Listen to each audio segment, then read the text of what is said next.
హే పక్కింటి వాళ్ళ ఆశ వాళ్ళ బాబు చూసావా, అసలు వాడు ఎంత సోమరిపోతూ 7 నెలలకి నడిచింది. మా పాపేమో వాడేంటి సంవత్సరం వచ్చినా నడిచాడంట.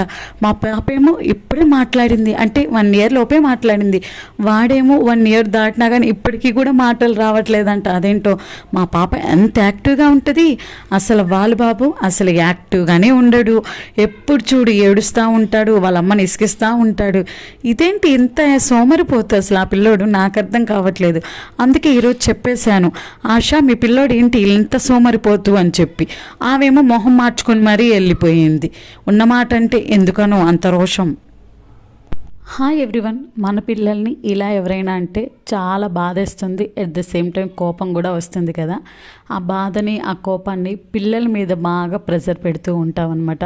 నువ్వు ఇంకా బాగా చదవాలి, లేకపోతే బాగా తినాలి, లేకపోతే యాక్టివిటీస్ బాగా చేయాలి అని చెప్పి వాళ్ళు మోయలేనంత భారాన్ని వాళ్ళ భుజముల మీద మనం పెడుతూ ఉంటాము. సో ఎవరో ఏదో అన్నారని మన పిల్లల్లో ప్రతిభ లేకుండా అయితే ఉండదు.